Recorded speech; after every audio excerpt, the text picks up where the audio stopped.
possible to get access to the user's funds, regardless of whether a tamper-resistant device is being used.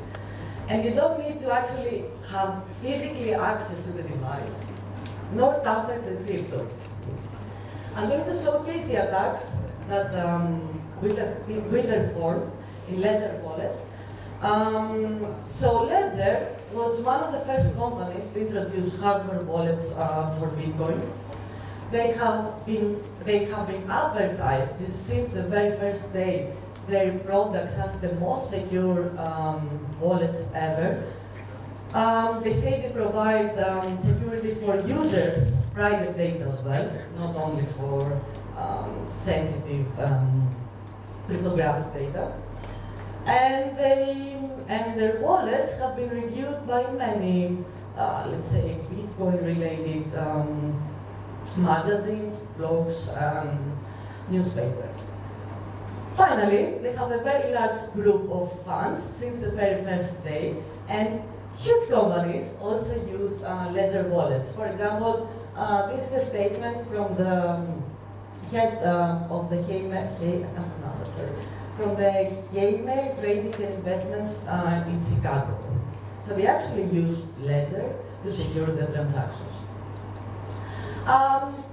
Small introduction on Bitcoin first.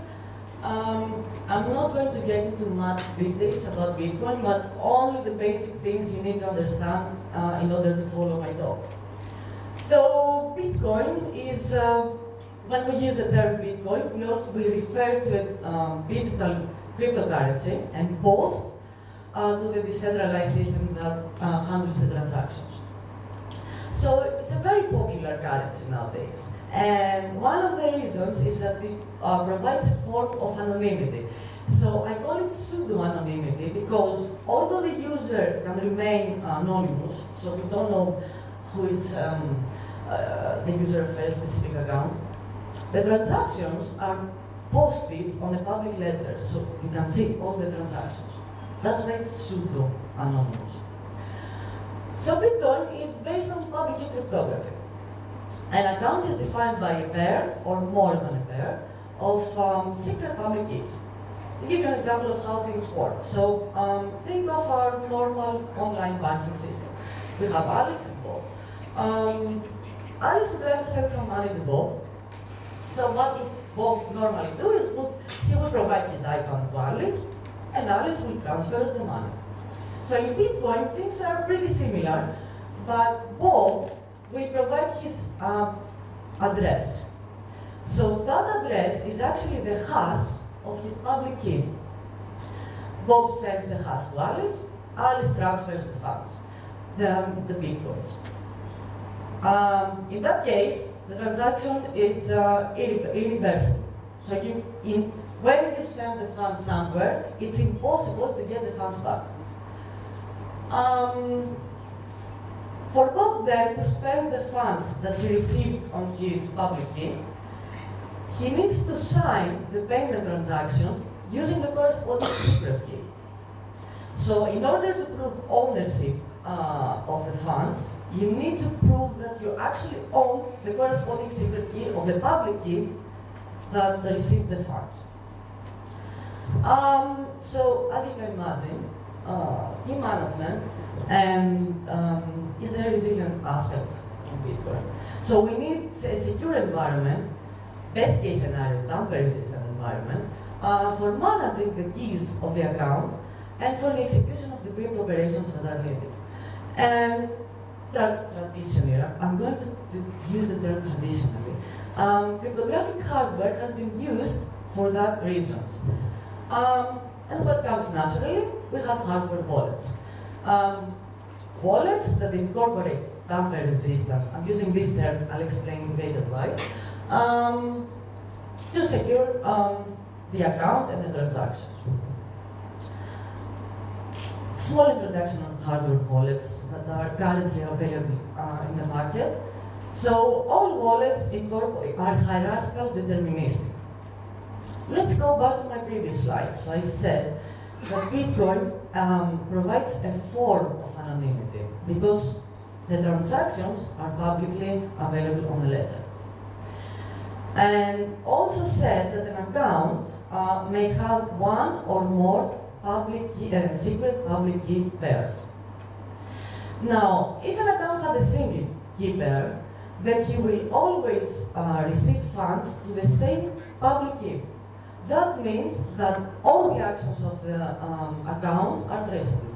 You can link them. You just go to the ledger, you know the public key, and you see whenever this account receives or spends funds. In order to avoid that, not only hardware, but software wallets currently incorporate BIP32 standard. So what they do is that instead of generating a single key pair, they derive a whole tree of key pairs from a master seed. So the master seed is the master secret key of the account. It's the key that defines the account. Whenever the user wants a new receiving address, just requests from the wallet that address, the wallet derives a new key pair, returns the hash to the user.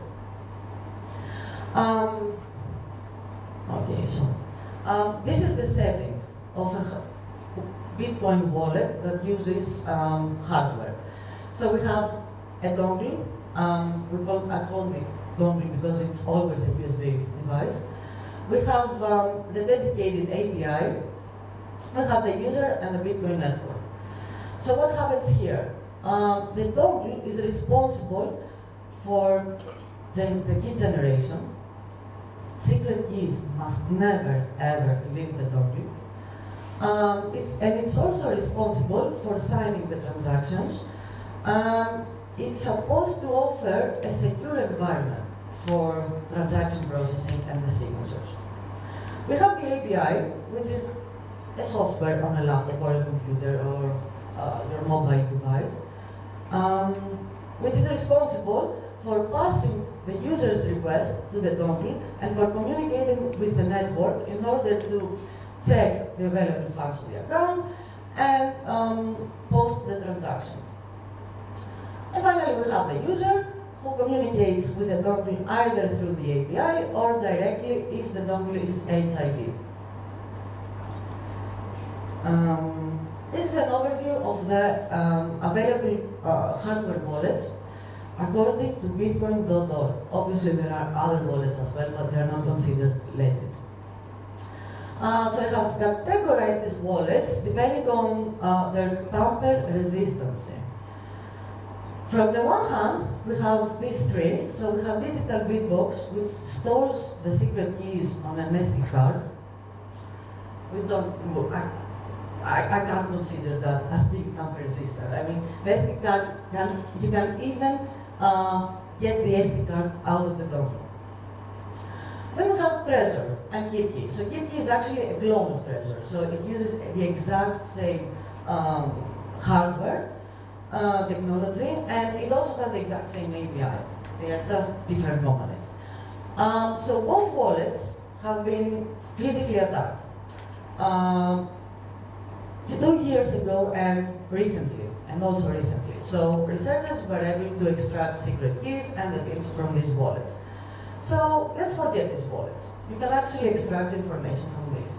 Let's go to Ledger. So Ledger is the only company that incorporates smart cards. They also have a certification that they are tamper resistant.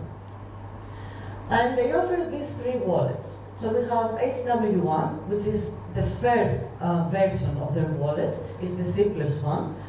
We have Ledger Nano S, which is an HID. It has an embedded screen and some buttons that the user uses to interact with the device.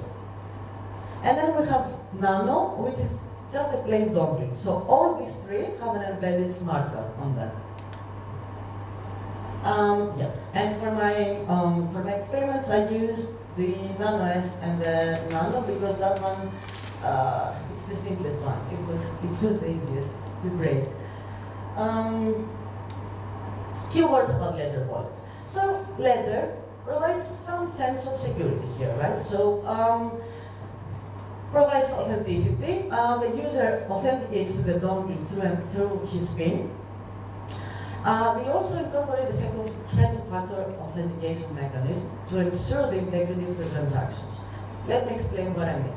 So, in the case of Nano, when you order the dongle, it comes with a keycard. So the keycard has mappings, one-to-one mappings, to all the characters, the possible characters that the Bitcoin address may have. So whenever the user, whenever the user requests a transaction, the dongle sends a sort of a challenge to the user and requests the user to provide the mappings of 4 characters of the address. It's supposed to pick the characters randomly. In the case of NanoS, the user actually needs to press a button on the device to say whether the payment address is correct or not. But the device only shows the first 3 and the last 4 digits of the payment address, where the payment address must be 32 digits. So if the user confirms the transaction, then the dongle signs it, and then the API posts it to the network. Finally, we have smart cards. So we offer a tamper-resistant environment. Keys can never be extracted. Yay, we have a secure wallet, right? So let's sell it to the market for $100. So what happens though on the low-level communication? What happens if we have an adversary that actually sits between the communication of the API and the dongle? Well, that's why I'm here, to say that the whole setting is not secure, and you can actually get access to the funds without the need of even tampering the device.